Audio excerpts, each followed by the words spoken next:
UNESCO, consultora UNESCO de inclusión educativa en zona 6 y le damos la bienvenida a Carolina Miño. Solo dame un segundito, muy bien.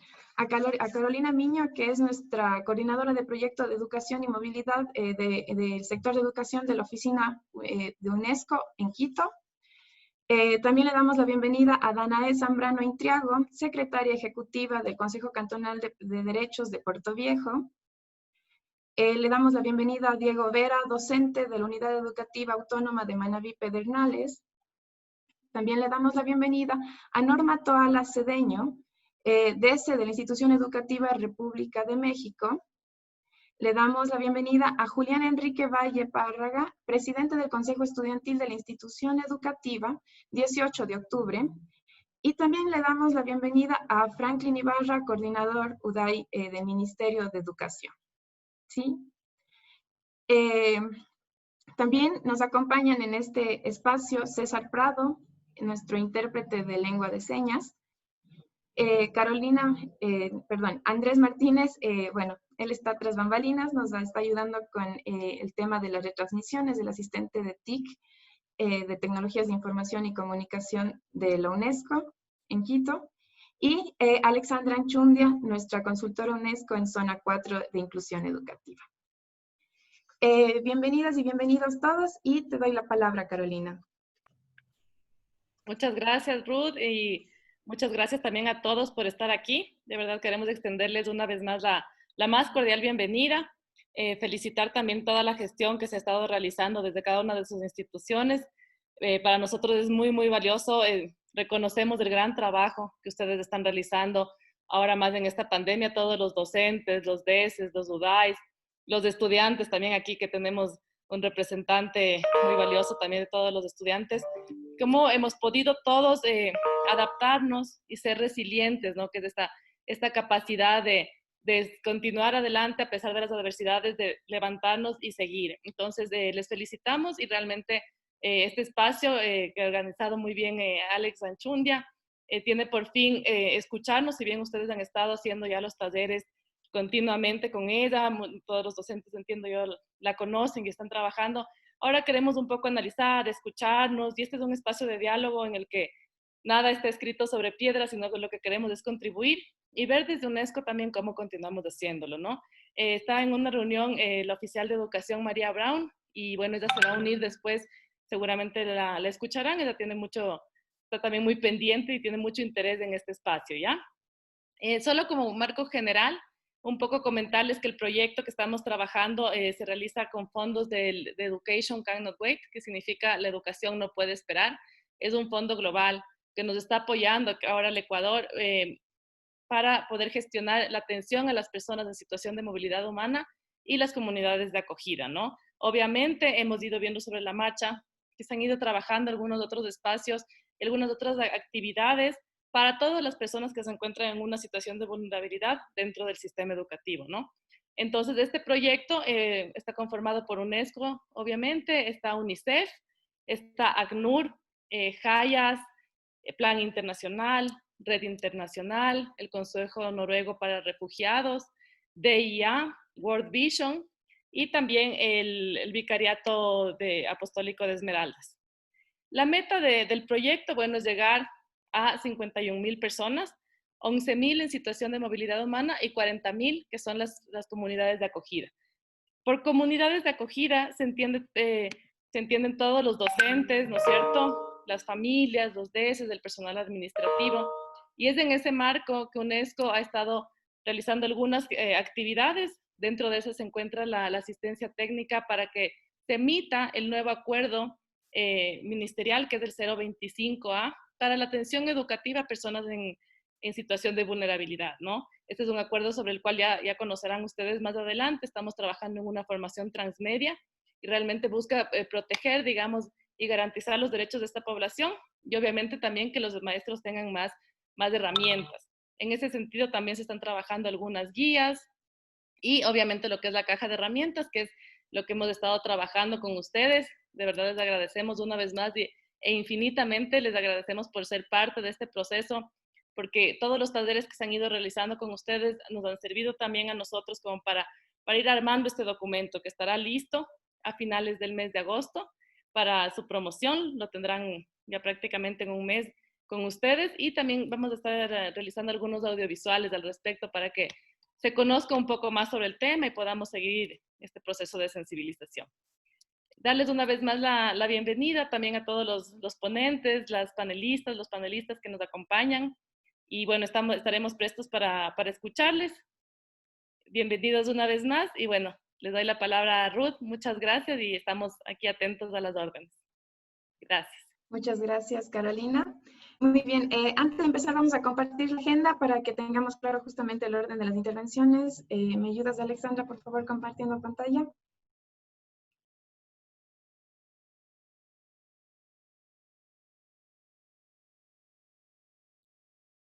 Bueno, como podemos ver, vamos a empezar con la intervención de Danae Zambrano, continuaremos con Diego Vera, después Norma Toala, Julián Enrique Valle y finalmente Franklin Ibarra. Cada uno va a tener una intervención de 10 minutos, se les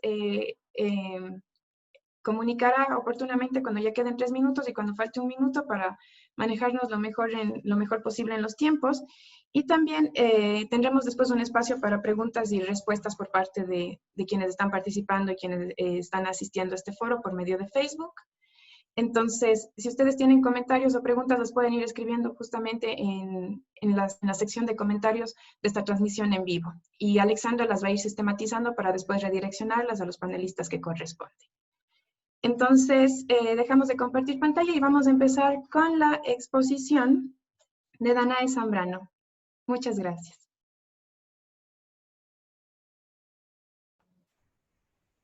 Buenas tardes con todos y con todas. Un gusto realmente poder participar de esta conversación. Yo quiero, antes de empezar, resaltar lo que hace un minuto decía la compañera que presentó el panel, que esto se trata de un diálogo. Y en ese sentido, quiero realmente poder compartir las reflexiones que tenemos alrededor de los derechos, o más bien desde el Consejo Cantonal para la Protección de Derechos de Puerto Viejo. Otro de los elementos que me gustaría también traer a colación es que las demás personas que van a intervenir, que van a hacer uso de la palabra, tienen un conocimiento más desde adentro de las instituciones educativas, o sea, desde adentro del sistema educativo. Lo que nosotros planteamos sobre todo son las reflexiones en torno a lo que implicaría el principio de igualdad y no discriminación que está presente en nuestra Constitución, lo que significa la discriminación, y en ese sentido anclarnos al derecho de inclusión que tenemos consagrado en nuestra Constitución, ¿verdad? Y que nos parece que es fundamental traer estos elementos de reflexión a esta conversación que mantendremos esta tarde. Primero quisiera recordarnos, ¿verdad?, que el principio de igualdad y no discriminación se encuentra en el caso del Estado ecuatoriano, se encuentra consagrado en el artículo 11 de nuestra Constitución. Y aquí hacer énfasis en que el artículo tiene un detalle justamente para que no se nos vaya a olvidar a ninguno y a ninguna que todas las personas son iguales y gozarán de los mismos derechos, deberes y oportunidades. Esto que podría parecer una exposición, digamos, conocida, se hace mucho más compleja a la hora de implementarla en la práctica. Estamos buscando de una u otra manera, ¿verdad?, como en donde hacemos las prácticas sociales que transformen la realidad que vivimos. Aquí un pie de página. Me parece importante comentar que la normativa en general nos presenta una ausencia de práctica. ¿Qué quiere decir esto? Quiere decir que como sociedad nos estamos planteando buscar, ¿verdad?, buscar los caminos, buscar las herramientas necesarias para poder constituirnos, de acuerdo a lo que dice la Constitución, en una sociedad del buen vivir. Pero esto es un proceso. Los ecuatorianos y las ecuatorianas, a partir del 2008, que es lo que nos revela la Constitución, nos planteamos el horizonte por el que queremos llegar a la sociedad del buen vivir. Y esta sociedad del buen vivir, ¿verdad?, se tiene que plantear como un principio fundamental, tiene que plantearse justamente el principio de igualdad y no discriminación. ¿Qué es lo que pasa en la sociedad ecuatoriana? Tenemos una sociedad en la que todavía nuestras prácticas cotidianas, nuestras prácticas diarias, no reflejan esa igualdad y no discriminación que deseamos alcanzar. Y ahí estamos todas las instituciones, garantes de derechos, ¿verdad? En la representación desde el Estado, estamos para buscar los mejores caminos que nos permitan a todas y a todos alcanzar este objetivo. En este sentido, es fundamental el papel del sistema educativo. Del sistema educativo desde la institución educativa, ¿verdad? Escuela, colegio, pero también desde las diferentes instancias para pensar la realidad, desde la universidad y desde lo que implica la academia en general, para pensar la realidad que nos permita establecer los mejores caminos, los mejores mecanismos, para no solo metodológicamente, sino pedagógicamente, desde la concepción misma de lo que hacemos y hacia dónde avanzamos, ¿verdad?, alcanzar dicho objetivo. Aquí no está de más reflejar de que la situación de movilidad humana es una realidad relativamente nueva en el caso de la provincia de Manabí. Sin embargo, la provincia de Manabí es una de las provincias con mayor migración a lo largo de toda la historia de nuestro país. Hemos sido históricamente migrantes, hemos salido de nuestras fronteras para vivir en otras provincias, por ejemplo el caso en otras ciudades como Guayaquil y Quito, pero también en otros países, de inicio Venezuela, la década del 70-80, luego tuvimos una migración sumamente importante en la primera década del siglo XXI, hacia diferentes países de Europa, ¿verdad? Pero esta situación ha sido sobre todo de salida. En el caso de Puerto Viejo, cuando nos hemos enfrentado de una manera más evidente a lo que significa la migración y los desafíos que significa la situación de movilidad humana al interno de nuestro cantón, ha sido a partir del año pasado. Y ahí, por supuesto, surgen una serie de desafíos a todas las instituciones que somos parte, ¿verdad?, del cantón. Como principio fundamental de lo que estábamos conversando, tenemos que recordarnos que nosotros concebimos la migración como un derecho, de acuerdo también a nuestra Constitución, lo que implica que creemos en la ciudadanía universal. Pero esto también tenemos que buscar los caminos para poder afincarlo, ¿verdad? Para poder afincarlo de una manera concreta, de una manera real en cada uno de los procesos que implementamos. En el ámbito de la educación en específico, se debe partir obviamente del ser humano, tomando al ser humano, hombre y mujer, como el centro fundamental de toda nuestra acción educativa. Y en ese desafío, poder considerar cada una de las necesidades específicas que requiere ese ser humano, hombre, mujer, niño, niña, adolescente, ¿verdad?, para poder alcanzar su garantía de derechos a través de el nivel educativo. Y allí se nos plantean una serie de desafíos, porque nos implica abrir nuestras posibilidades de implementar nuevas formas de acompañar ese proceso de aprendizaje, reconocer una serie de otras expresiones en lengua, ¿verdad?, que nos permitan acercarnos de una mejor manera para que nos podamos comprender, no solamente nos podamos oír, sino que nos podamos comprender respecto a lo que estamos diciendo. Con todos estos desafíos que de por sí ya nos plantea la cuestión de garantizar el derecho a todas las niños y niñas del cantón, y en específico a los niños y niñas que se encuentran en situación de movilidad, tenemos también que aumentarle lo que implica el desafío de este tiempo de emergencia, lo que realmente nos ha desafiado, ahí sí, a todos y a todas como sociedad, a buscar nuevas formas, ¿verdad?, de poder comunicarnos a través de medios virtuales. Y aquí hay que resaltar de que no es solamente el hecho de que no estábamos preparados para dar esta respuesta, sino que además existen condiciones de empobrecimiento en nuestra sociedad que hace que ese derecho de educación a todos los niños y las niñas no les sea respetado o no sea garantizado de la misma manera. Por ejemplo, no deberíamos olvidar que en el caso del Ecuador, ¿verdad?, solamente el 54% de la población realmente tiene un uso de Internet, y esto no necesariamente como Internet en casa. Aunque las cifras puedan variar un poco, también sabemos que es menos del 30% la población que tiene el acceso a una computadora. Si bien es cierto, el teléfono está mucho más extendido y nos encontramos con un 90% de cobertura, tanto en el área urbana como rural. Sin embargo, el teléfono no es el mejor instrumento para poder hacer las clases, ¿verdad? Para poder hacer el uso de las herramientas, herramientas electrónicas en la aplicación de las diferentes clases que tenemos. El Internet en casa, en el sector, está alrededor del 36%.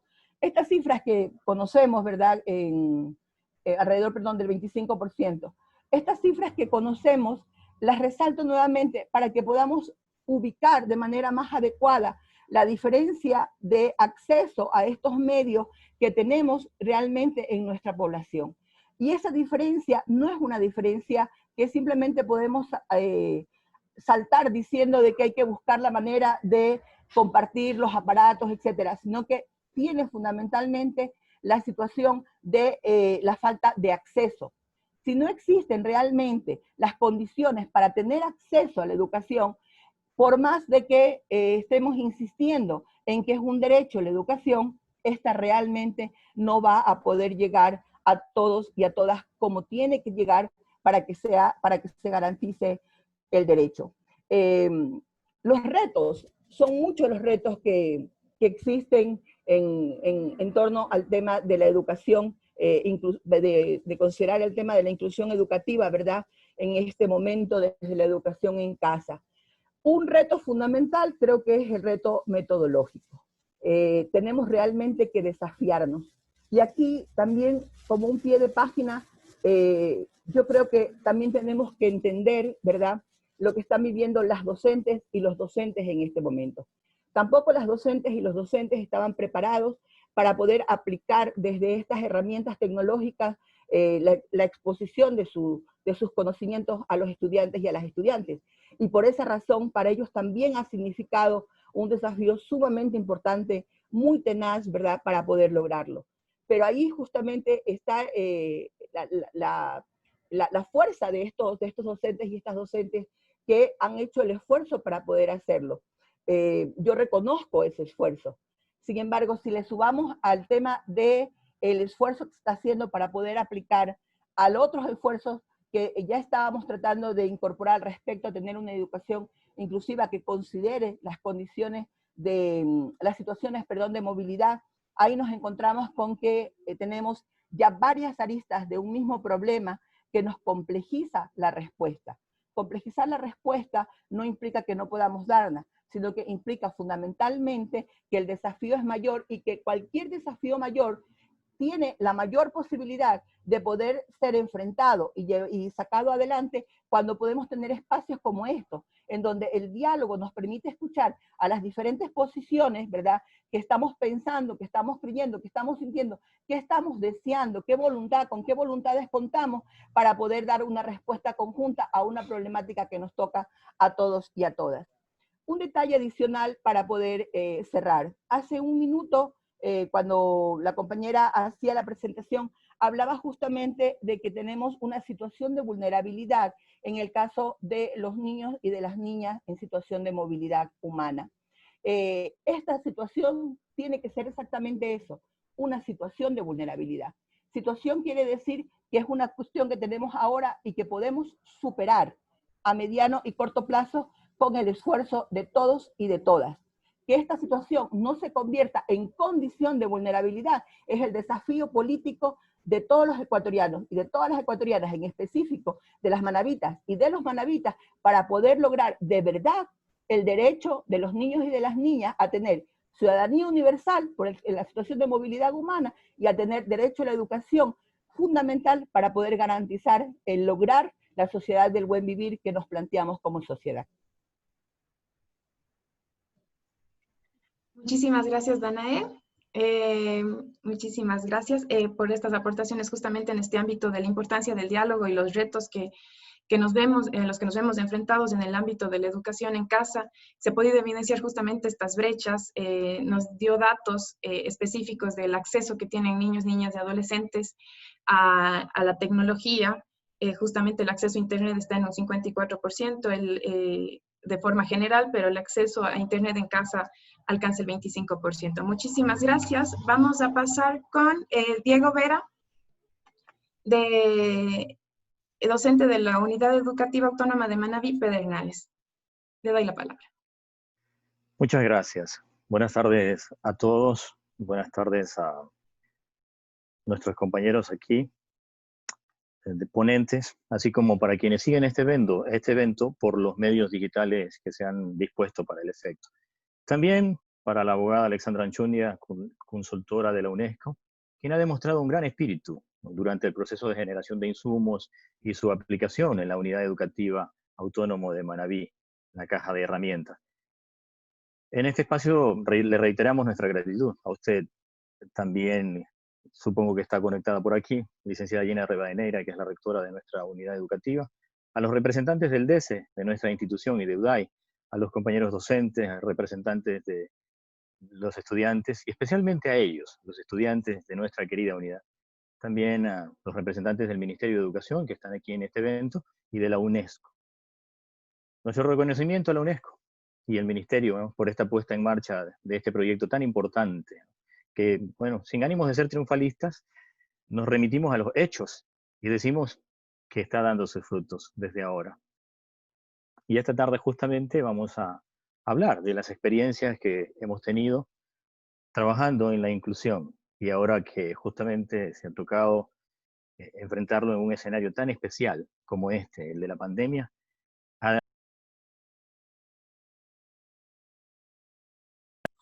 Bien. Pero antes vamos a poner en contexto la situación.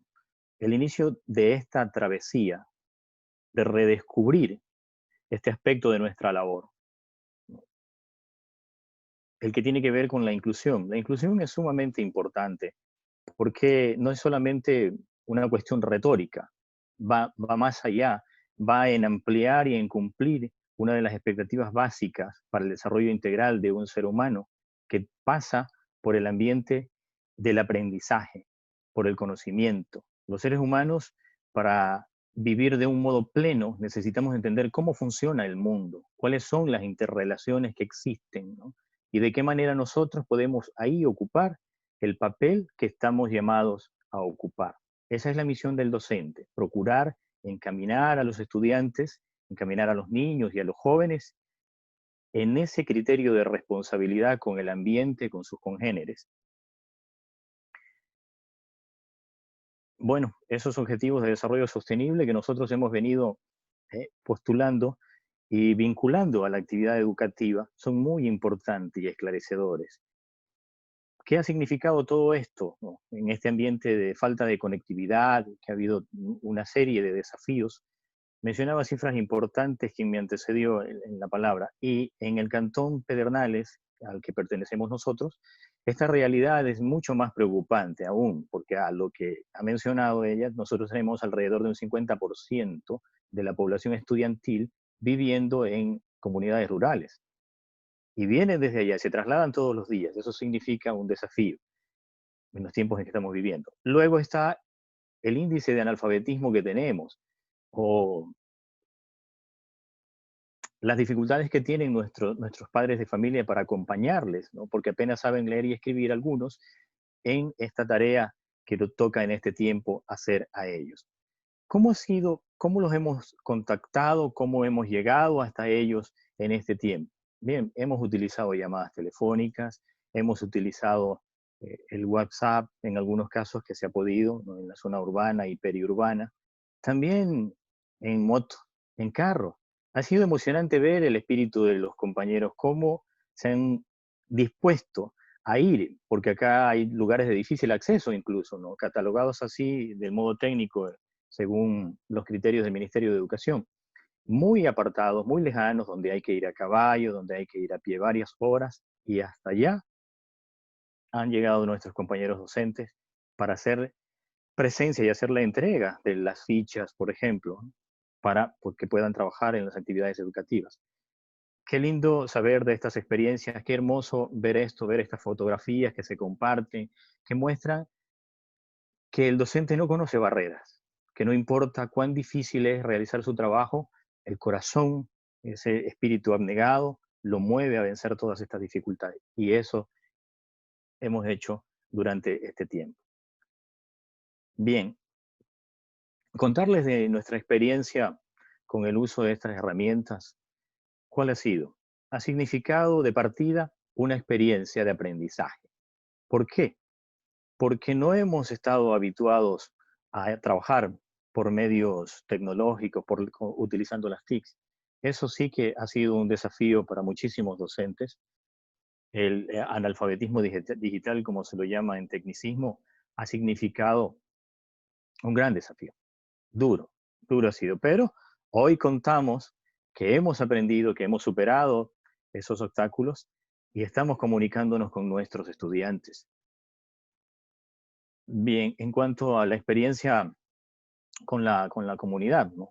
En este derribar de barreras, hemos llegado hasta los representantes de ellos, hasta las familias. Y es lindo compartir, hermoso ver cómo están involucrándose los padres de familia, los representantes legales de los estudiantes en las actividades que ellos realizan diariamente. Se nota el empeño, se nota el compromiso, la unidad de familia. Por supuesto, hay casos en los que hemos recibido notificaciones de violencia que han sido derivadas a los respectivos protocolos del DESE y casos con que contamos con el apoyo de la UDAI, muy puntual, siempre prestos a estos equipos de representantes de nuestro distrito y de nuestra institución para acompañarnos en esta travesía, en este viaje. ¿Qué hemos recibido de parte de los representantes? ¿Cómo ha sido? ¿Cómo se ha manifestado el apoyo de parte de ellos? Bien, hemos visto aumentar, ya decíamos, su involucramiento en las actividades de ellos, de los estudiantes.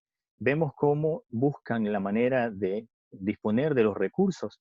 A algunos les gusta que siempre estén consiguiendo algo novedoso, como una manera de motivarlos a ellos.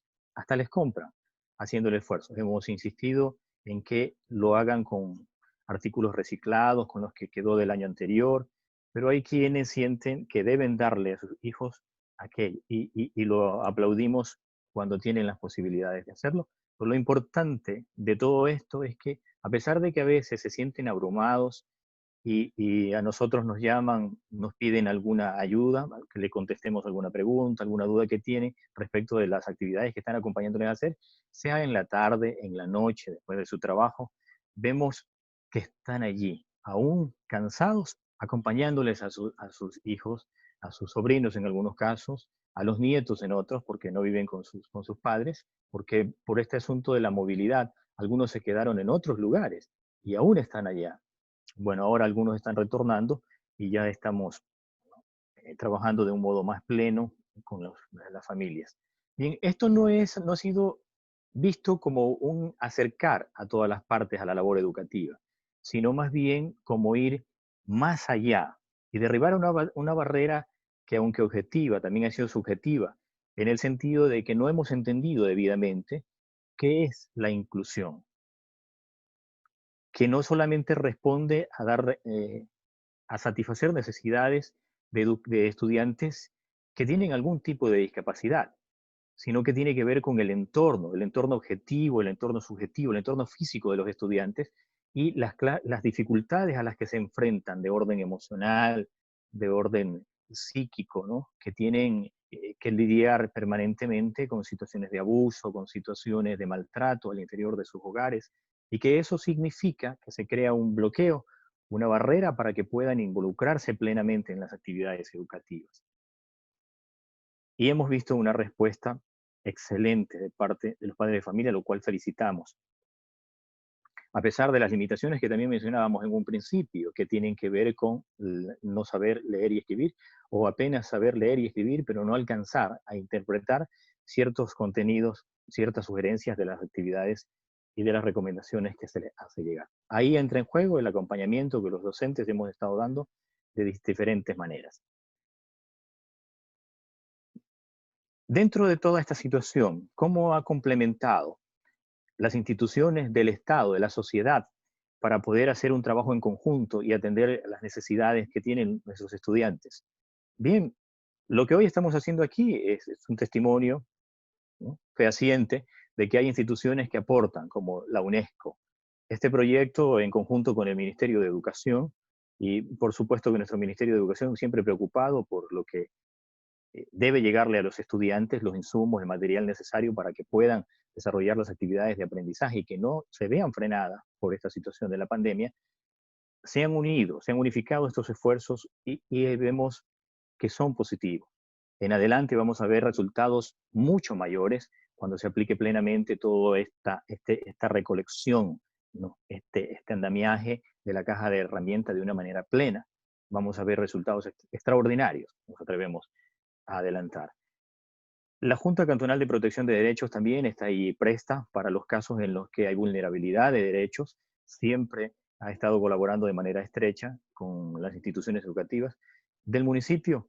La unidad de educación también siempre preocupada. En la actual administración al menos hemos visto que ha sido así. Y otros organismos como las Fuerzas Armadas, con seminarios, motivando a los chicos, que hay carreras, ¿no?, que pueden mirar, que pueden considerar para su futuro. Todo esto ha configurado un ambiente de apoyo, de fortalezas para enfrentar juntos esta situación que estamos viviendo, que ha puesto a prueba distintas cualidades y que ha sacado a flote otras de parte nuestra, de parte de los estudiantes, de parte de los padres de familia. En cuanto a las dificultades que los docentes hemos tenido, ¿no?, en estos sentidos, hoy podemos decir que hemos aprendido mucho y que hemos aprendido de ustedes, que hemos aprendido de esta experiencia, yo quiero resaltar esta experiencia recogiendo todo lo que nos han contado nuestros compañeros docentes, en el sentido de que decíamos al principio que ha sido un aprendizaje. UNESCO ha traído este proyecto con el Ministerio de Educación y al interior de las instituciones educativas, es el caso de la Unidad Educativa Autónoma de Manabí, hemos visto cómo nuestro pensamiento, cómo nuestra mirada y nuestras perspectivas se han volcado hacia la inclusión. Hoy hablamos mucho de inclusión, pero no solo hablamos. Hoy estamos aplicando todas estas maravillosas ideas, todos estos maravillosos conceptos que hemos tenido que reentenderlos, que reestructurar nuestras ideas para poder trabajar plenamente en la inclusión. Y creo que si ustedes conversan con los estudiantes, se van a dar cuenta de que hemos empezado a aplicarlo. Bien, en cuanto a otro aspecto importante que tiene que ver con cómo hemos enfrentado la situación en estos momentos, es que nos preocupa el retorno a clases, nos preocupa el volver a la normalidad. Creemos que se está haciendo un paso a paso, ¿no?, que esto nos está preparando, que va a haber una transición para que dentro de poco tiempo podamos nosotros retornar a las clases, pero no retornar a encontrarnos con una realidad con la que vamos a chocar. No se trata de eso. Estamos procurando, y creo que el Ministerio de Educación ha hecho en este sentido las cosas extraordinariamente bien. ¿Por qué? A los docentes nos está preparando para cumplir nuestro rol de ser gestionadores de una transición. Nos ha dado directrices adecuadas, la ayuda de UNESCO en este sentido para trabajar con la inclusión, porque vamos a enfrentar situaciones complejas cuando volvamos a las aulas, cuando volvamos a las clases presenciales. En este tiempo nos estamos preparando todos. Los estudiantes, ¿qué están aprendiendo de toda esta experiencia? Están aprendiendo a manejar sus emociones. Vemos hoy estudiantes que se expresan de un mejor modo, cuando se los invita a participar, apelando no a una exigencia, sino creando un ambiente de confianza, porque en los medios tecnológicos, ¿no?, a través de las TICs, es un poco más difícil de comunicarse. No todos estamos adiestrados en estas formas de comunicación. Y para los estudiantes de nuestra zona, eso ha significado un desafío también. Allí los docentes hemos hecho el trabajo de propiciar esos ambientes de confianza, con actividades lúdicas, llegando con juegos a ellos, llegando con una propuesta de actividades de entretenimiento, muy distintas, ¿no? Y se va derribando ese muro de la falta de confianza que existe. Bueno, hay resultados de ello. Hoy podemos decir que nuestros estudiantes se expresan de mejor modo. El nivel de participación cuantificado es casi del doble de lo que teníamos generalmente en las aulas. ¿A qué se debe? A que también aquí nos han acompañado los padres de familia y parece ser que antes que cohibirse ellos, con la presencia de sus padres y representantes de la familia, esto genera o propicia un ambiente de mayor confianza para ellos y se expresan, ¿no?, con mayor libertad. Creo que cosechamos allí un logro importante dentro de este tiempo en que estamos enfrentando estas situaciones de pandemia. Bien, en resumen, todo lo que hemos vivido aquí, todas estas experiencias que hemos vivido los docentes, lo que nos cuentan nuestros estudiantes, la empatía que hemos mostrado, porque suponemos que están enfrentando situaciones difíciles al otro lado de nuestros aparatos, de nuestro celular, de nuestra computadora, hay una familia, en eso pensamos, hay un chico, hay un niño, hay un joven que tiene dificultades, que ha visto a lo mejor morir a algún familiar, y ese tipo de situaciones también a ellos les está afectando. Entonces, cuando planteamos realizar una actividad, buscamos la manera en que esta actividad no cause un impacto en ellos, sino que sea un espacio de distracción y ese espacio que está buscando el Ministerio de Educación y estamos buscando nosotros también, que se llama contención emocional, para resguardar su corazón, resguardar su mente, que es lo que nos preocupa hoy día, para que cuando volvamos a las actividades presenciales de clase, ojalá sea pronto, tengamos unos chicos con un corazón fuerte, valientes, con una resiliencia alta, pero con una mente también dispuesta a seguir aprendiendo cómo funciona el mundo para ser unos ciudadanos de bien. Muchas gracias, Diego.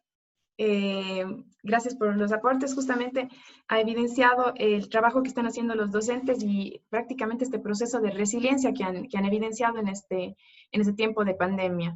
En realidad, los docentes, usted evidenciaba, no han reconocido estas barreras, sino han trabajado en pos de este proceso educativo, han trabajado en pos del estudiantado y no simplemente limitándose a esta parte académica, sino también prestando este apoyo emocional al estudiantado. Muchísimas gracias, Diego. Y vamos a continuar con Norma Toala Cedeño. Ella es DESE de la Institución Educativa República de México. Le damos la palabra. Buenas tardes con todos y con todas. Me gusta estar formando parte de este foro. Ojalá pueda aportar realmente con lo que nosotros, desde nuestro punto de vista como institución, estamos vivenciando. Y pues sí coincido con el compañero Diego, que antecedió a la palabra. Realmente hablar de la inclusión es algo muy, muy amplio, es algo que realmente todavía hay mucho que hacer, ¿no? Todavía le quedamos debiendo todavía a estudiantes, ¿no? De todo esto que cada uno de ellos sienten, piensan, sueñan, etcétera, ¿no? Entonces, sí es un poco, quiero dar como el ejemplo de qué es lo que realmente se vivencia en DESES, ¿no? En los DESES, por lo menos de mi institución, y no creo que queden afuera el resto, se hace un trabajo muy minucioso de detección. Gracias a Dios nos colaboran mucho los docentes en la detección de casos.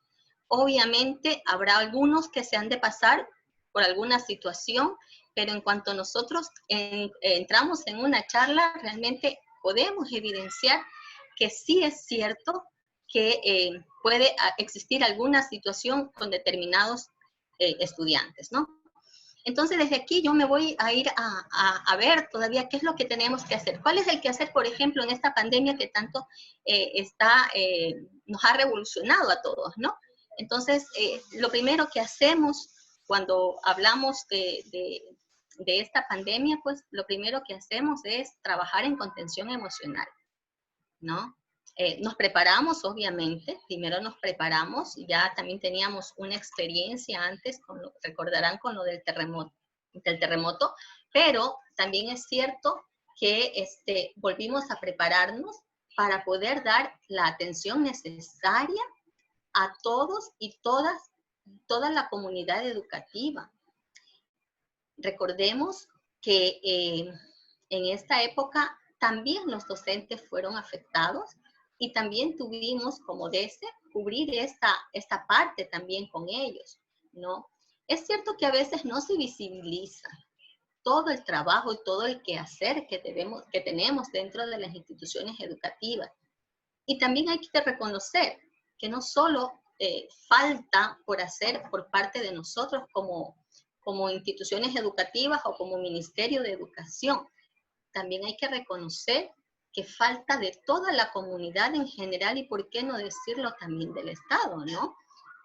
Es importante que tomemos en cuenta que el momento en que entramos a una nueva realidad en la educación, nos deja un trabajo que estamos haciendo y que sabemos que tenemos que abrir más nuestras fronteras, porque les voy a indicar, por ejemplo, con un breve ejemplo, ¿no?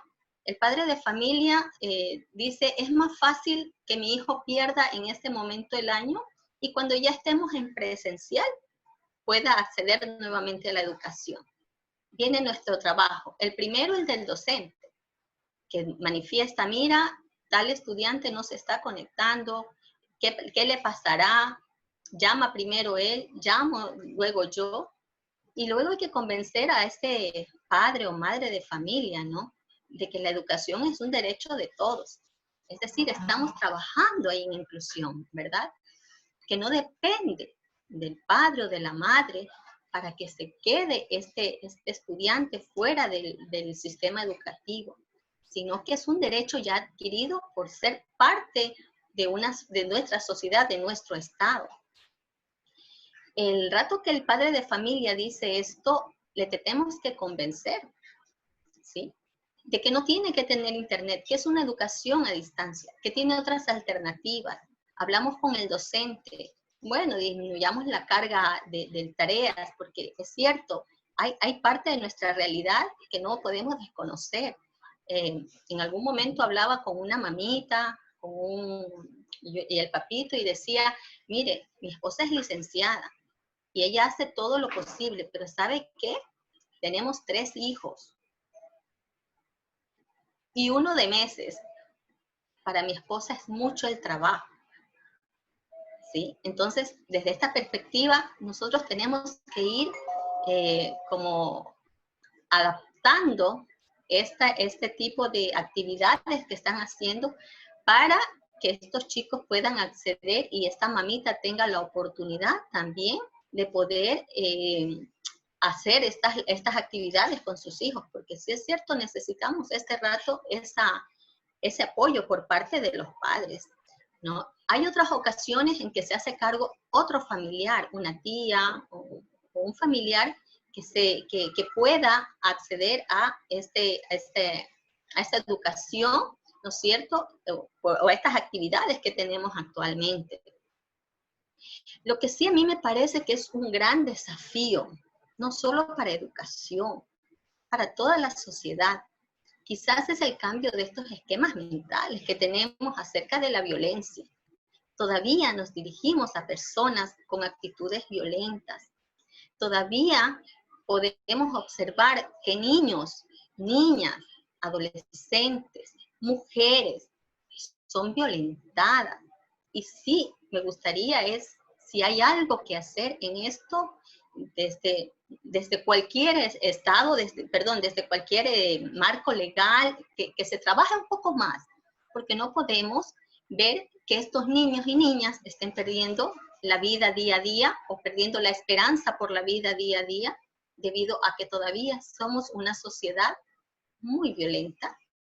Y desde todo el quehacer, desde todo lo que podemos, como educación lo estamos haciendo, estoy consciente de eso, nosotros en las instituciones educativas lo estamos haciendo.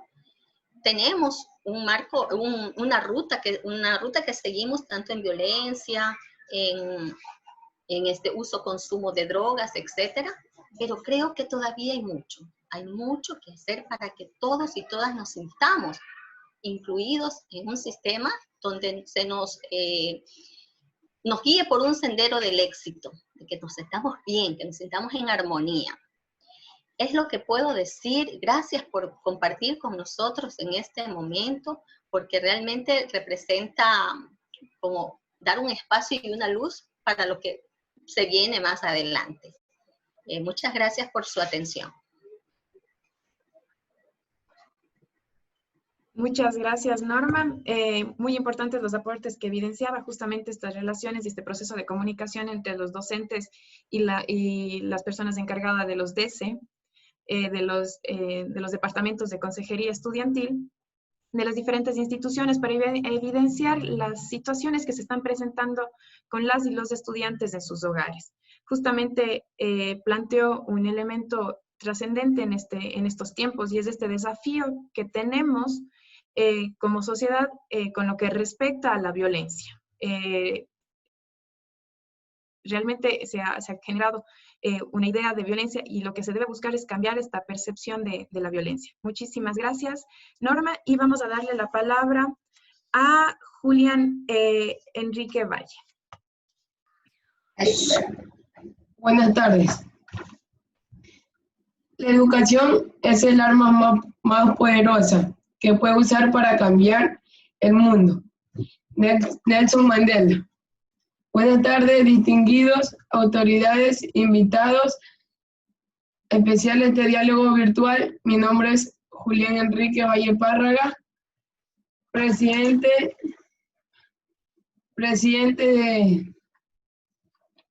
del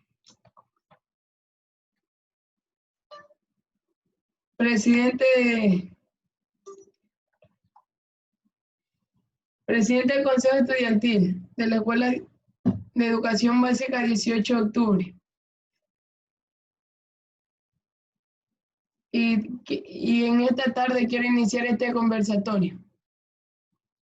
Nos encontramos en una situación excepcional y nunca antes vivido, que ha puesto en relieve las enormes dificultades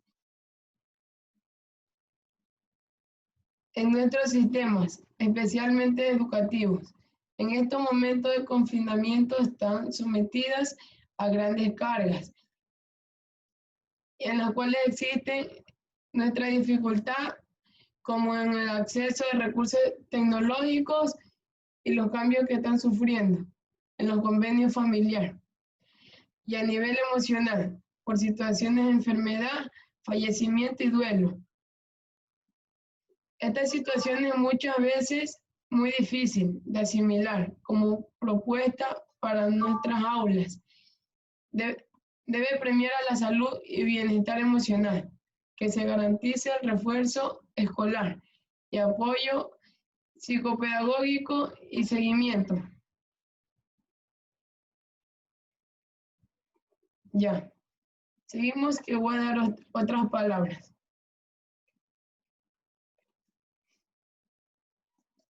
La verdadera inclusión es la que se realiza con respeto a todo tipo de diversidad, género, configuración y condición económica. Otros, así estaremos fomentando el buen vivir, tan deseado, señoras y señores. Otras palabras que yo quiero dar aquí en este seminario sobre algunas personas que quieren estudiar pero no tienen la posibilidad. Como tengo algunos amigos míos que quieren estudiar pero no tienen internet o dispositivos tecnológicos para poder entrar a las clases. Por eso yo extraño las clases presenciales. Gracias.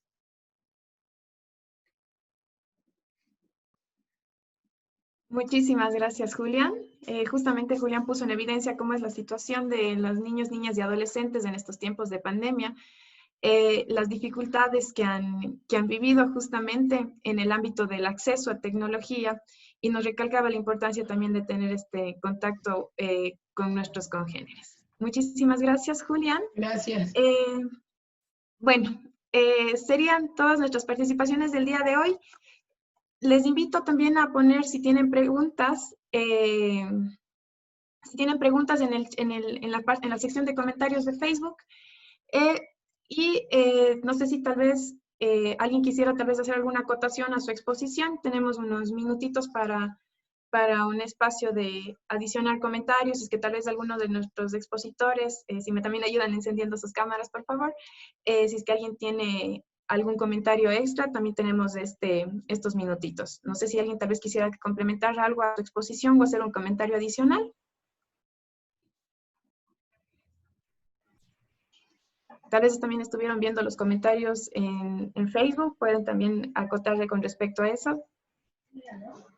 Sí, realmente sí es súper importante lo que hablaba también el compañero acerca, o la compañera fue acerca de la migración. De verdad, sí, también tenemos mucho que trabajar respecto a eso, a esos esquemas mentales de que quién pertenece a qué estado, etcétera.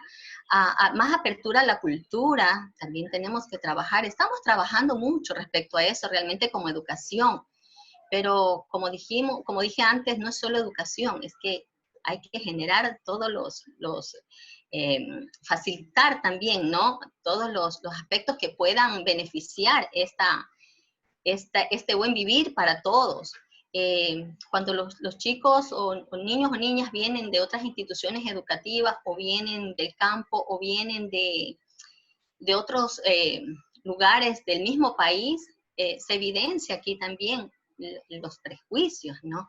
Entonces, trabajamos con los prejuicios, trabajamos también con el bienestar y es importante que resaltemos que en los últimos tiempos que ya hemos tenido o hemos incluido personas de otros países, pues tratamos de hacerle también grata la vida, pero sin embargo también vemos que todavía hay resistencia, a veces no por parte de los niños, a veces la resistencia es por parte de la comunidad educativa, me refiero a los mismos padres, me refiero a los personas que viven cerca de las instituciones educativas. Y sí es importante también recalcar que eso se me quedó también mucho, que cuando nosotros como veces detectamos alguna situación de violencia, inmediatamente referimos el caso. No nos quedamos con los casos, le hacemos el seguimiento a los casos, porque para eso es súper importante que no solo el niño o la niña se siente incluido, también debe sentirse incluido el padre, madre de familia, que son también responsables de todo este quehacer, ¿no? Eso es lo que podría decir o añadir un poco más, ¿no? Gracias. Muchísimas gracias, Norma. ¿Alguien más? A mí también me gustaría añadir algo respecto a lo que se expresó, ¿verdad? Uno tiene que ver con estos desafíos que yo planteaba, que se plantearon aquí respecto al tema de adecuar las metodologías para la enseñanza desde casa.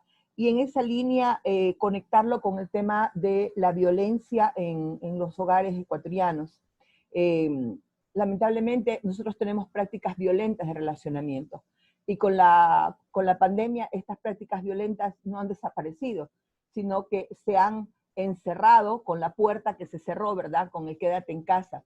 Entonces, estas situaciones se están viviendo al interno de los hogares, y si bien no tenemos todas las denuncias, ¿verdad? De todo lo que está pasando dentro, porque justamente los niños, niñas, adolescentes y mujeres están en casa, en muchos casos, con su agresor, resulta de que estos niños y estas niñas lo están viviendo, y eso también hace un efecto, en general, un efecto en su proceso de aprendizaje.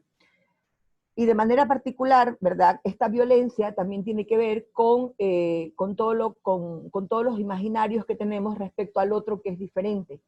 Y ese otro que es diferente, en este caso, también es el otro que está en situación de movilidad humana. La otra que está en situación de movilidad humana. Por eso es que el proceso educativo no solamente es la adquisición, y eso ustedes saben muchísimo más que yo, no solamente es la adquisición de ciertos conocimientos de acuerdo a lo que plantea el plan de estudios, sino que también es la deconstrucción de los imaginarios violentos sobre los que se basan las relaciones en nuestras sociedades. De ahí el trabajo del DS es vital porque hace la identificación de situaciones de violencia, pero a este trabajo estamos llamados todos y todas, los profesores, las profesoras, ¿verdad?, que están en el salón, además de estar obligados por ley, estamos llamados humanamente a poder identificar las situaciones de violencia que se dan para que estas situaciones de violencia sean atendidas de la manera más adecuada y la comunidad educativa se convierta en una comunidad real de acompañamiento y de acogida y no vaya a ser no por deseo, desde luego, sino por una situación de desconocimiento, vaya a ser una comunidad que más bien expulsa, que no incluye, sino que excluye, ¿verdad?, en la práctica a los niños y las niñas en situación de movilidad y que además pueden estar viviendo situaciones de violencia, de otros tipos de violencia al interno de sus casas, ¿no? Muchísimas gracias, Danae. Justamente es evidenciar también las diferentes situaciones que se dan. Diego. ¿Me permite? Sí. Sí. Por favor. Quiero referirme a un aspecto que es mucho más fino, en el sentido de que este tipo de violencia, la que tiene que ver con el lenguaje, es mucho más compleja de percibirse.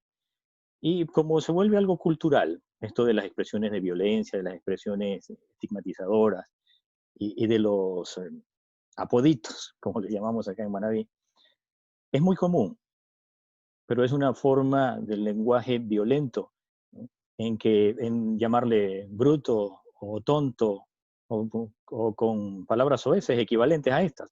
Entonces, eso es una forma de lenguaje violento de parte de los padres hacia los hijos, en algunos casos, ¿no? Hemos visto en algunos aspectos mejorar la situación al interior de los hogares en cuanto a acompañarles en las actividades, pero en estos aspectos todavía nos falta trabajar mucho. Yo diría que como sociedad, no solamente a la comunidad educativa, la sociedad en general, si vemos por ahí un banner en cada lugar a donde vamos con un mensaje de eso, entonces nuestra vista va a llevar a nuestro cerebro un mensaje. Vamos en el bus, otro mensaje. Escuchamos la radio, otro mensaje. Y la tele, otro mensaje. Y en las redes sociales, en todo espacio, el mensaje de que combatamos ese lenguaje violento, porque eso hace mucho daño a nuestros niños. El impacto al interior de su mente y de su corazón es terrible, no aparece ahí, pero las secuelas, las consecuencias de todo esto en las posibilidades del desarrollo integral de un ser humano se limitan de una manera brutal. Entonces esa es una parte que debemos trabajar mucho. Yo creo que debemos todos invitarnos, no solo entre nosotros, los miembros de la comunidad educativa, las instituciones como UNESCO que apoyan en esta labor tan grande, UNICEF y otras organizaciones, ¿no?, concebidas con este fin, sino a la sociedad en general, a todas las instituciones de la sociedad, a las instituciones privadas, incluso a que nos sumemos en este esfuerzo, porque esto sí realmente hace mucho daño. Gracias. Muchísimas gracias, Diego. No sé si Julián quisieras también decirnos algunas palabras. Sí, sí quiero decir algunas palabras. Sobre todo lo que estamos pasando ahorita con la pandemia, para ayudar a los niños que no pueden tener así los accesos a lo tecnológico. Si pueden ayudar, que ayuden, porque ayudar al prójimo es lo mejor. Muchísimas gracias, Julián. Gracias. Bueno, no sé si habrán preguntas tal vez del público o preguntas concretas, Alex.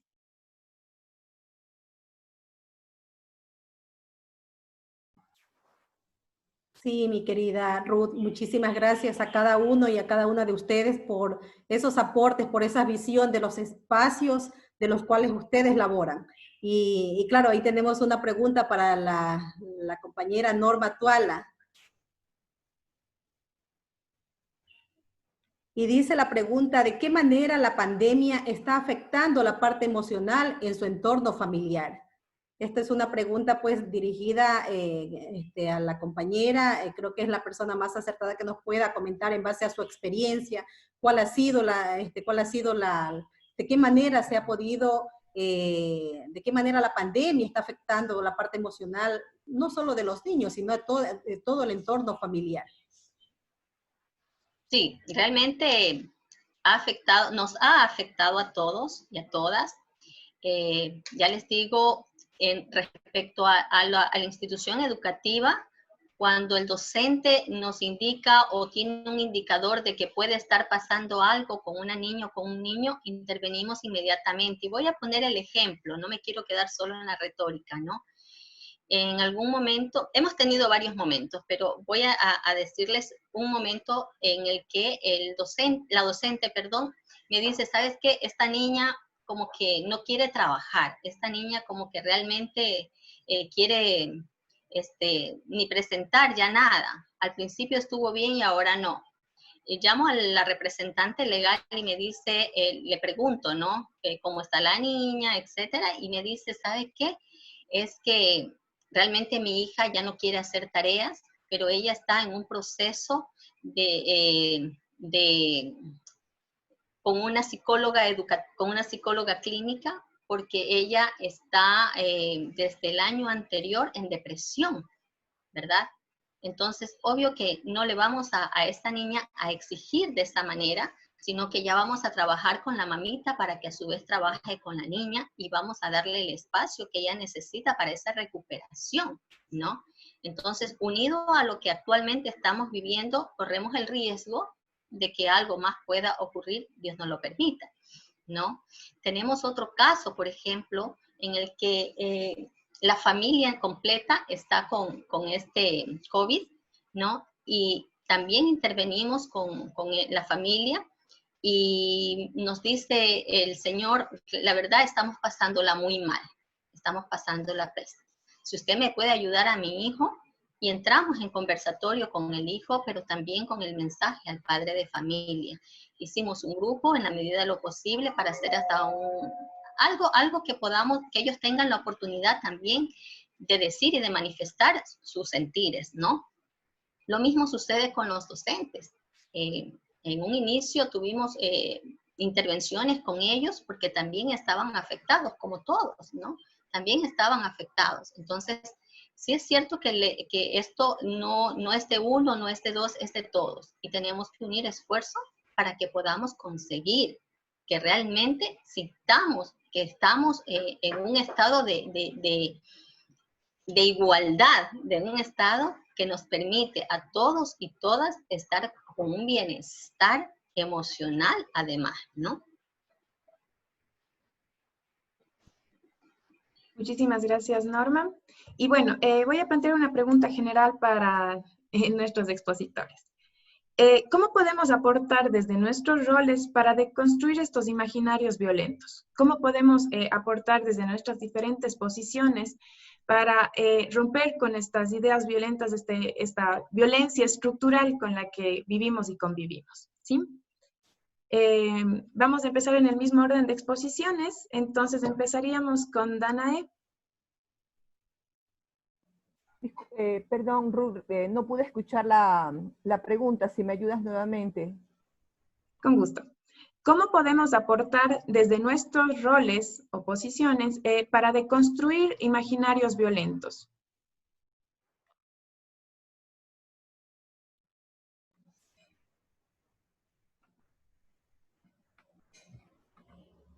Bueno, creo que toda la sociedad está llamada a deconstruir los imaginarios violentos. No obstante, en el caso específico de los consejos cantonales para la protección de derechos, nosotros tenemos dentro de nuestras competencias asignadas por el artículo 598 del Código del COTAC, ¿verdad? Del Código de Ordenamiento Territorial, Código Orgánico de Ordenamiento Territorial. Tenemos la competencia de formular y transversalizar, ¿verdad?, la política pública local para la protección de todos los derechos consagrados en la Constitución, no solamente los derechos de los grupos de atención prioritarios, que como bien lo dice la expresión, son nuestra prioridad, sino para todos los derechos consagrados en la Constitución para toda la población. Y allí el desarrollo de normativa propia, normativa local, nos permite aterrizar la normativa nacional a las realidades del territorio. Y eso es sumamente importante porque entonces nos permite visualizar cuáles son las prioridades, en este caso de Puerto Viejo, para poder alcanzar lo que nos planteamos, en el caso nuestro, en específico al 2035, ¿verdad? Ser la mejor ciudad para vivir. Entonces, ese desafío es un desafío que nos lleva justamente a buscar de construir estos imaginarios violentos que nos permitan relaciones entre las y los que formamos parte del cantón, relaciones no violentas, relaciones armónicas, relaciones de otro tipo. Nosotros lo hacemos a través de procesos de formación ciudadana, tanto para los funcionarios y funcionarias públicas de las instituciones, cuanto para la población en general, de manera específica para las organizaciones de las y los titulares de derechos de los grupos de atención prioritaria. Eso como de manera específica hemos trabajado en general con los DES en el año anterior y los 3 últimos años, ¿verdad? En coordinación con los DES para diferentes temáticas, prevención de embarazo adolescente, que es un tema de violencia y hay que justamente poder nombrarlo de la manera que se tiene que nombrar y buscar de manera conjunta cómo lo podemos enfrentar como sociedad. El año pasado se trabajó en coordinación con instituciones, con ONGs, se trabajó lo de movilidad humana. ¿Por qué? Porque no solamente es incluir a los estudiantes dentro del el salón escolar, sino dentro de la sala de clases, sino que también tiene que ver con cómo les hacemos sentir parte del sistema educativo, ¿verdad? Y eso es un desafío de todos y de todas, como ya lo han señalado ustedes de manera mucho más extensa de lo que yo lo estoy puntualizando en este momento. Entonces creo que desde el trabajo que nosotros hacemos se asume el desafío desde estas instancias. Y una última palabra, es súper importante entender que los consejos cantonales son instancias para la prevención de la violencia, por eso son para la protección de derechos, ¿verdad?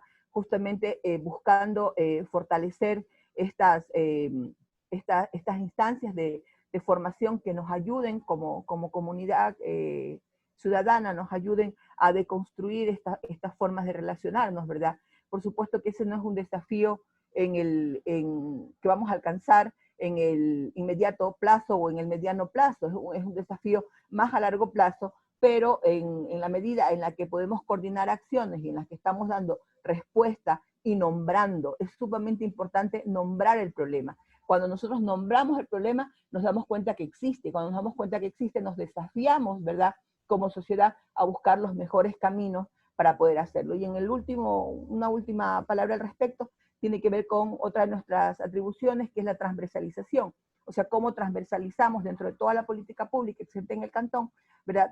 Transversalizamos el enfoque de derechos que nos ayude a que todo aquello que hacemos lo hagamos reduciendo cada vez más, reduciendo de una forma cada vez mayor estas formas sutiles que decía hace un rato el compañero, decía vamos a hilar más fino, que tienen que ver con el lenguaje, que tienen que ver con actitudes corporales incluso, ¿verdad?, que son también violentas y que logran asentar de manera no verbal, pero que de manera no explícita, perdón, pero logran asentar con mucha más fuerza las concepciones asimétricas en las que vivimos los ecuatorianos y las ecuatorianas, y en específico, en este caso, los portovejenses y las portovejenses.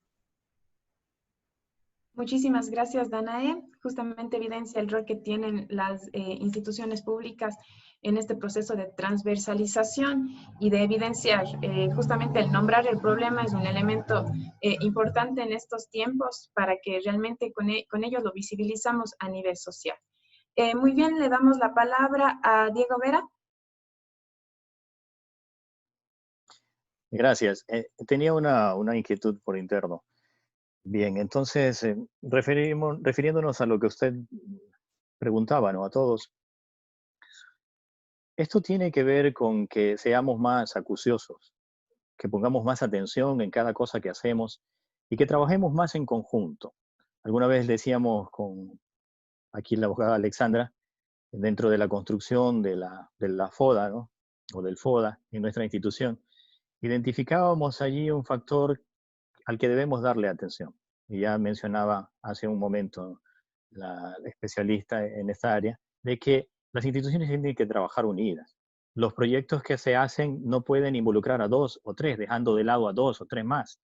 Esto tiene que ser un trabajo en conjunto para crear un verdadero sistema En el momento en que trabajemos así y que nos comuniquemos desde la sociabilización, desde la construcción de cualquier línea de acción que vayamos a tomar, y incorporemos las ideas y las experiencias que tienen cada uno de los miembros, ¿no?, de la comunidad educativa y de la sociedad, entonces vamos a construir mejores productos para aplicar. Pero esto va más allá del simple papel.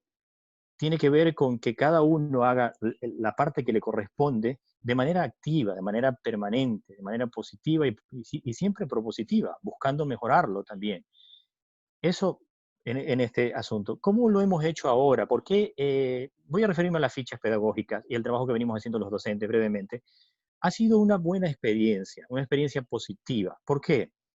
Porque nos ha permitido ejercitar en nosotros, los docentes, esa parte de la interdisciplinariedad. El mundo es complejo, entonces el estudiante necesita aprender, desarrollar capacidades, desarrollar aptitudes de complejidad, de ver lo complejo, de pensar, de analizar lo complejo y de proponerle una solución a este mundo complejo. No puede ser un pensar sencillo. Entonces, hay que relacionar distintas áreas del conocimiento. Y justamente el Ministerio ahora ha propuesto esto, aprovechando la oportunidad que tenemos, porque como que de algún modo nos condicionaba a ir trabajando de esta manera. Entonces, esta preparación yo creo que no debemos aprovecharla, más bien debemos verla como una oportunidad que nos entrena ahora a nuestros jóvenes, a nuestros niños, para el trabajo que se viene en aula, en la modalidad presencial. Y sigamos por ese mismo camino, porque así le enseñamos a pensar en matemáticas cuando tiene que ver las interacciones sociales y le enseñamos a pensar en un modo lógico cuando hablamos de las relaciones lingüísticas y de la comunicación. Entonces, todos esos factores intervienen para un pensar complejo.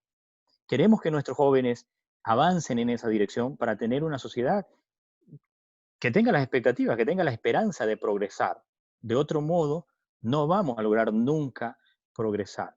Entonces, eso es importante, yo quiero mencionarlo ahora, quiero resaltarlo como una oportunidad de oro, que debemos, ¿no?, empoderarnos más de ella y hacernos más conscientes de que esto no ha sido un desafío en algún sentido, ¿no?, sino verlo como una oportunidad. A lo mejor se nos hizo un poquito complejo, sí, porque no estábamos acostumbrados a relacionar 3 o 4 áreas del conocimiento en una sola actividad.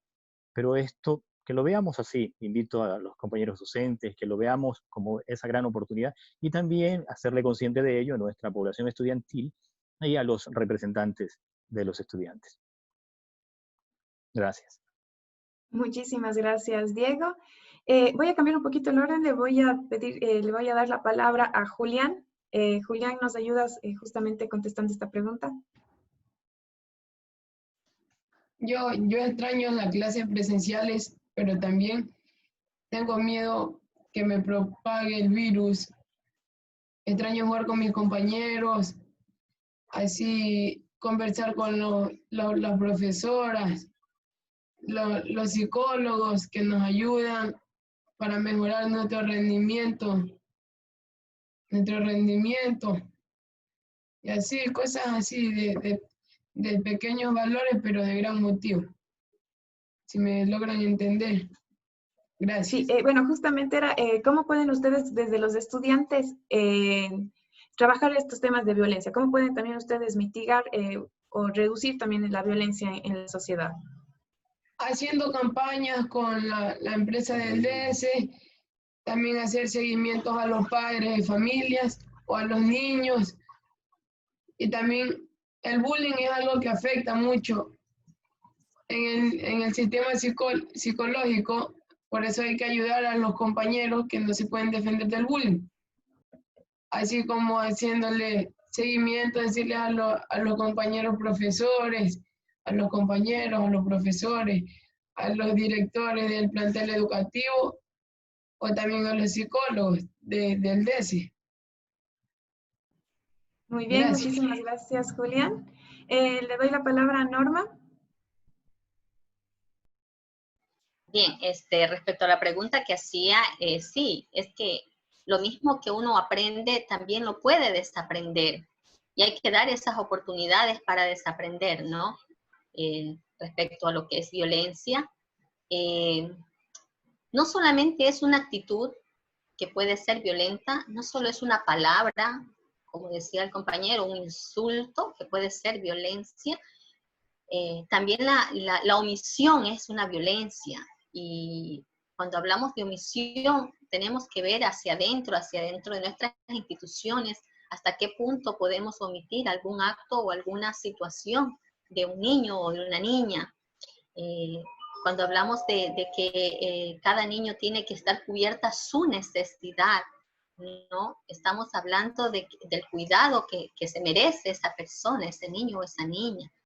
Cuando vemos que un niño está aparte, cuando vemos que un niño no se integra, cuando vemos que algo está pasando pero que no se visibiliza, porque muchos dirán, bueno, si está tranquilo, mejor.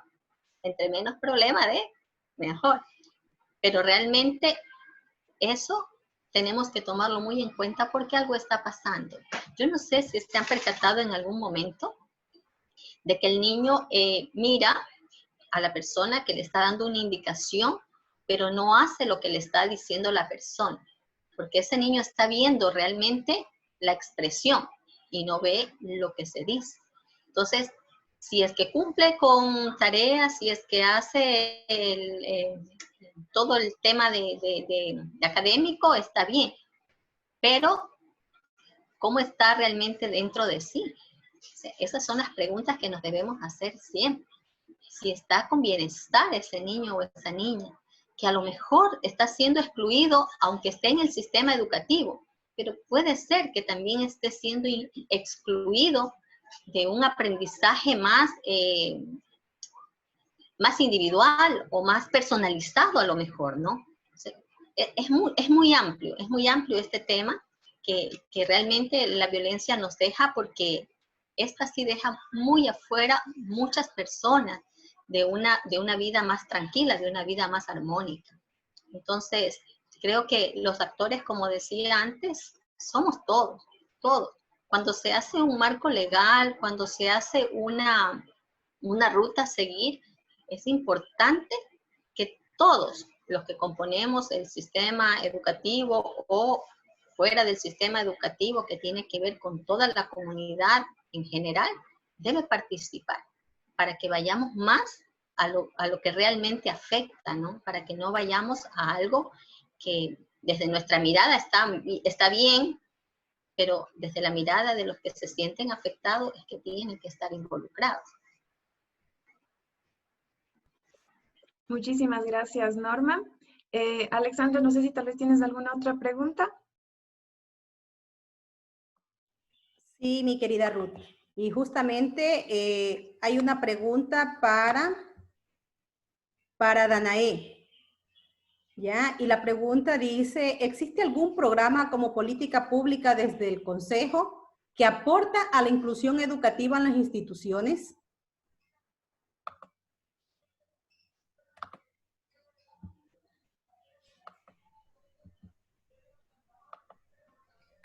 A ver, en Puerto Viejo, en el caso de Puerto Viejo, está constituida una mesa técnica para la protección de los derechos de los niños y de las niñas, de los niños y las niñas en situación de movilidad humana. La mesa está constituida desde el año pasado, en el mes de marzo, a raíz de la mayor presencia de los hermanos y de las hermanas venezolanas en la ciudad. Para nosotros ha sido sumamente importante la acción conjunta que hemos realizado como mesa. En la mesa participan 21 instituciones públicas y privadas del cantón.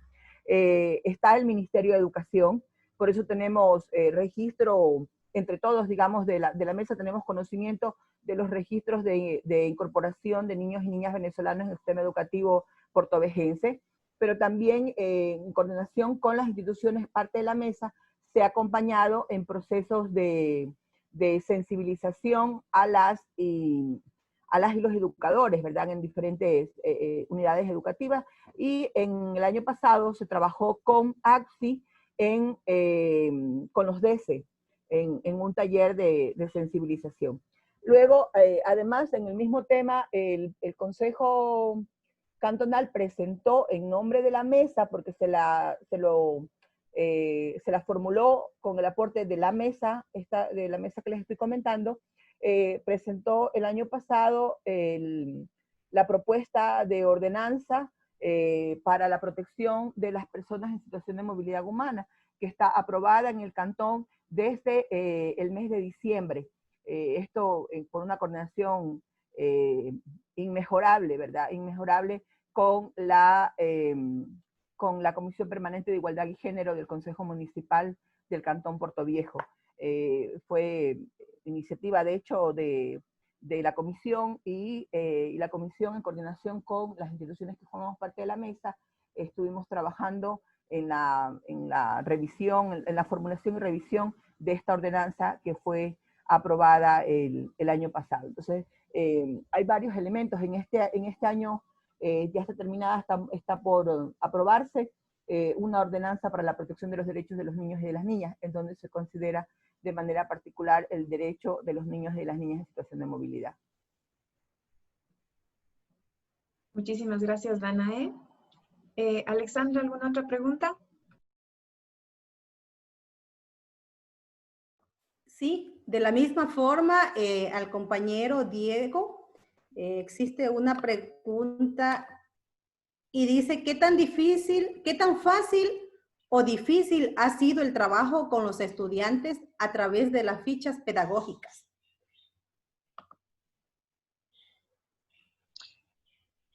Bien, esta modalidad en la que se está trabajando ahora realmente presenta desafíos no solamente para los docentes, también para los estudiantes y para la familia. ¿Por qué razón? Porque venimos de una costumbre, ¿no? Y las personas, los seres humanos, somos fáciles de adaptarnos a una determinada costumbre, un determinado hábito. Este hábito ha sido el de tener enfrente físicamente al docente y a sus explicaciones, a que no medie este canal de comunicación que son los aparatos tecnológicos, sino el aire que está ahí distanciando al uno del otro. En ese sentido, esta nueva dinámica ha supuesto para ellos también un desafío, porque aparecen allí los miedos, aparecen las preocupaciones de ¿cómo lo voy a hacer solo? No tengo al profesor aquí, y algunos lo han manifestado, ¿no? Lo han hecho saber. Ahí es cuando el docente ha tenido esa oportunidad y ha salido a darle respuesta a esta situación, a este problema que se crea en el aprendizaje de los estudiantes. Y lo hemos hecho de una manera, yo diría, que ha sido muy, muy aceptable, muy positiva. ¿Por qué? A la vez que ha significado una oportunidad para los docentes de ampliar sus capacidades, sus aptitudes en cuanto a interdisciplinar la enseñanza, al mismo tiempo le ha permitido entender y ver que los estudiantes también tienen esas capacidades, que tienen esas posibilidades de poder pensar en más de una asignatura e integrar esos distintos campos del conocimiento para resolver un problema, para hacer una tarea propuesta allí. Entonces, en algunos casos ha significado un desafío para estudiantes que no han estado acostumbrados a eso, y conocemos que una parte de la población estudiantil no ha tenido acceso a los medios tecnológicos, a la información en grado suficiente. Entonces hay unas desventajas y limitaciones. En otros ha sido muy positiva porque le ha permitido extender sus oportunidades de aprendizaje, y allí hemos visto todo esto.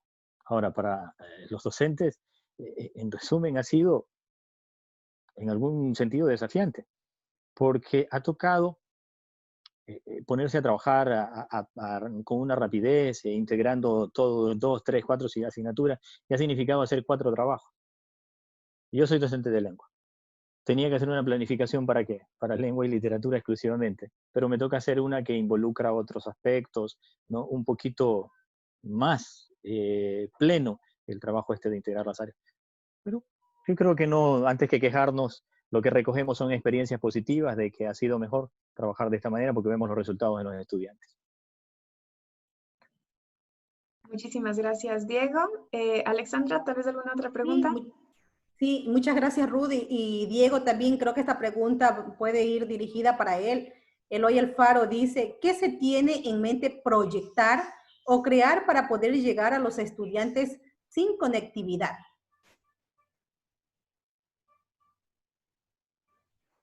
¿Cómo hemos estado trabajando? Hay unas experiencias muy, muy interesantes en este sentido.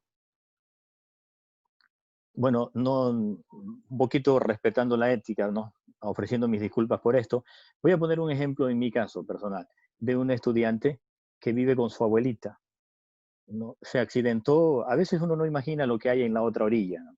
Se accidentó él, falleció su abuelito, y vive con la abuelita y ella me llamó, y de hecho vino hasta acá, hasta la casa, hasta mi casa.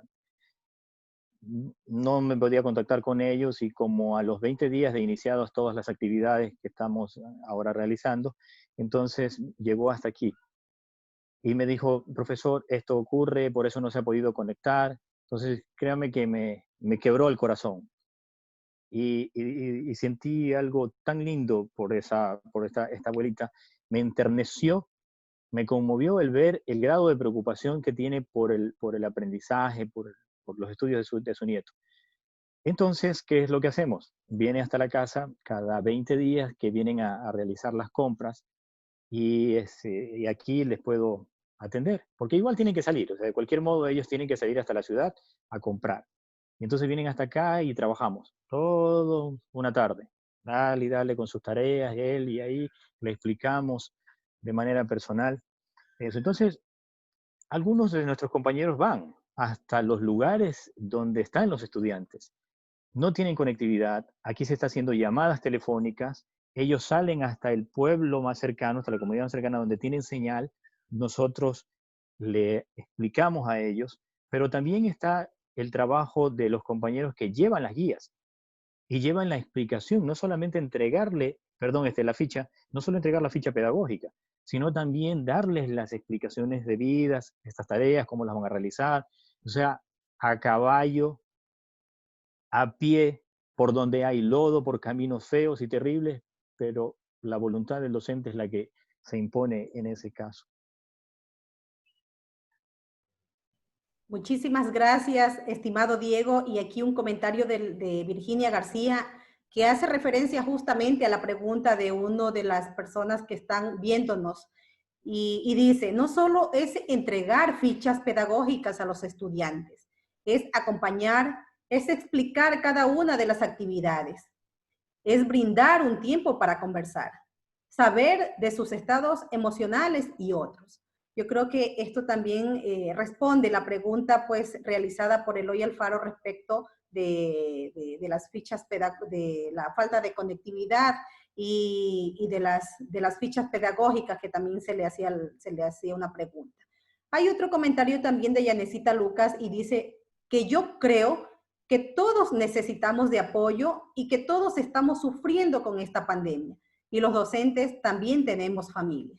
Yo creo que este comentario pues nos lleva también a la reflexión de que esto es un problema que nos involucra a todos y a todas. Y que todos tenemos y necesitamos ese apoyo porque todos y todas tenemos familia. Sigues, mi estimada Ruth. Muchísimas gracias. No sé si alguien tal vez quisiera acotar algún comentario.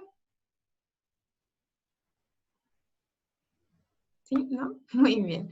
Entonces, bueno, voy a dar una síntesis acerca de lo que hemos tratado. Justamente se ha evidenciado desde nuestra primera panelista, desde Danae, la situación de movilidad humana ha sido una realidad latente también en la provincia de Manabí, que también tiene sus propias particularidades. Se evidencia que este acceso al derecho a la educación no está plenamente garantizado y que también existe una diferencia en los accesos a la educación y a otros derechos. Igualmente, también es todo un reto el tema de la inclusión desde la educación en casa y también es importante considerar los desafíos como también espacios para poder dialogar y poder articular nuevas acciones. Diego nos comentó de la importancia de encaminar a los estudiantes para procurar un buen ambiente con sus congéneres, que evidenció el trabajo fuerte que hacen los docentes para superar barreras y no limitarse por temas de entorno del mismo tema físico, sino han buscado nuevas alternativas para poder apoyar al estudiantado. Así también no limitarnos al tema de inclusión solo a la discapacidad, sino reconocer que son todos estos entornos físicos, objetivos y subjetivos que se evidencian en la vida del estudiantado. También la importancia del acompañamiento de los docentes en el proceso formativo a los estudiantes, y que estos desafíos también han representado un proceso de adaptabilidad y a su vez acompañar a los estudiantes en un proceso de contención emocional en lo que ha sido esta pandemia. Norma nos recalcó la importancia de articular los diferentes actores de la comunidad educativa. La comunicación entre docentes y DC es realmente importante durante el proceso educativo, y que también el DC desarrolla un rol muy importante en lo que es para contactar a los representantes cuando se ve vulnerado el derecho a la educación del estudiantado. También se brinda un apoyo a los representantes en este proceso formativo, dándoles a conocer la importancia de apoyar el proceso de educación de los niños, niñas y adolescentes. A su vez, recalcó de que es un desafío cambiar esta percepción de violencia, ¿no? Que también se sigue reproduciendo a niños, niñas, adolescentes y mujeres. Julián nos recalcó justamente y evidenció la situación de los estudiantes en este proceso, en esta etapa de pandemia, justamente las necesidades y los cuestionamientos que surgen en este proceso formativo, y también recalcando que una parte que realmente se extraña desde el estudiantado es esta relación entre pares. Igualmente, en la ronda de preguntas se evidenciaron algunos elementos como, bueno, volvió a sobresalir el elemento de la violencia. Es un elemento recurrente y está marcando nuestra sociedad lastimosamente, pero que a la final también se tienen que articular y coordinar acciones para acabar con la violencia o menguar la misma. Justamente un grupo que se ve violentado en sus derechos es el grupo que estas personas que se encuentran en situación de movilidad humana, y que al momento en el que nosotros evidenciamos y nombramos el problema, primero lo vamos visibilizando, y con eso también se puede generar un trabajo conjunto, es decir, un trabajo comunitario e interdisciplinario para favorecer al bienestar de todos los niños, niñas y adolescentes y sus familias. Con esto mitigando la exclusión y reconociendo que todos y todas somos actores de cambio y que podemos favorecer las condiciones de vida. Eso como parte conclusiva. Le daría la palabra a María Brown y cerraríamos con Alexandra. No sé si María se encuentra.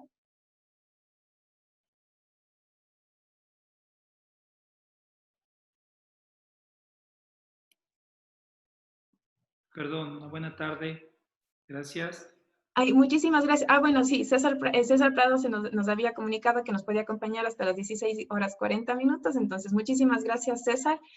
Fue quien nos acompañó como intérprete de de lenguaje de señas durante este espacio. Muchísimas gracias, César. Muchísimas gracias, mi estimado César, por esa participación que justamente evidencia la inclusión que tiene que haber en todo y cada uno de los eventos.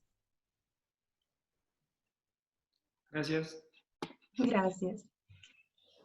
Muy bien, entonces, Alexandra, iríamos contigo y ya cerraríamos el evento del día de hoy. Sí, muchísimas gracias. Agradecerles primero a cada uno y a cada uno de ustedes por la participación, por esa visión, por esos enfoques que nos hacen conocer y que nos permiten poner en el espacio, en el diálogo, de que no solo somos afectados unos actores, sino que hay varios actores que suelen ser, que están involucrados en toda esta pandemia y que hay afectaciones. Entonces, gracias, Diego, por hacernos ver esa visión desde los docentes. Gracias, Julián, por hacernos también partícipe de la experiencia que tienen cada uno y cada una de los estudiantes que están viviendo esta pandemia y siguiendo ese estudio a través de casa. Normita, muchísimas gracias por esos aportes, por esa experiencia que también nos hace ver que son parte de estos procesos y que a pesar de que exista una pandemia, se sigue luchando y se sigue incluyendo a todas y todos en el ámbito educativo. Danae, muchísimas gracias por toda esa experiencia, por todo el trabajo que se viene realizando desde el Consejo Cantonal de Protección de Derechos y siempre he manifestado, es un espacio a través del cual nos podemos articular con las diferentes instancias y poder seguir adelante en la lucha de esa inclusión, porque cuando hablamos de inclusión tenemos que tener en cuenta que no solo estamos hablando de las personas con discapacidad, sino que estamos hablando de todos esos grupos vulnerables que históricamente han sido excluidos en la sociedad. Y en las instituciones educativas existen estos grupos, y ahí es donde tenemos que enfocarnos para seguir trabajando en esa inclusión educativa, a pesar de todas esas dificultades, de esas limitaciones que podemos tener cada uno de los actores.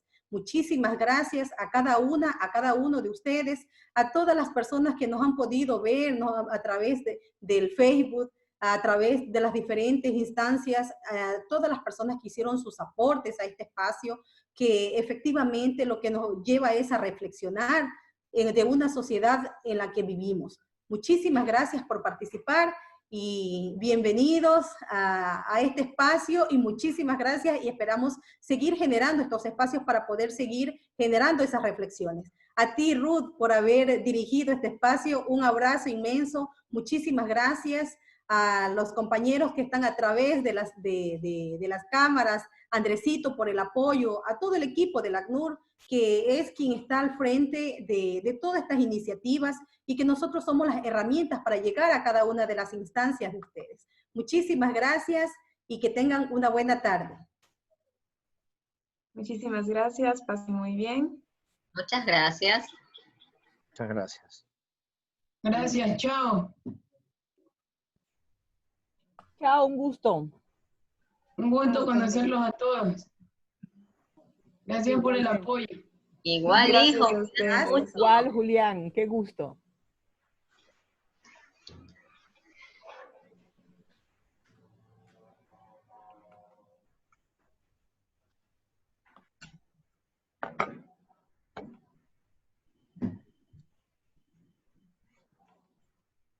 Ok, ahora sí, ya salimos del aire. Andrés, ¿me ayudas dejando la grabación, por favor? Sigue grabando este momento. Sí, yo no tengo el control para grabar porque es tu grabación, creo. Ah, bueno, no estaban grabando algunos, entonces Danae está grabando, Julián está grabando y Andrés también está grabando. Si quieren ya pueden pausar sus grabaciones. Muchísimas gracias por su aporte.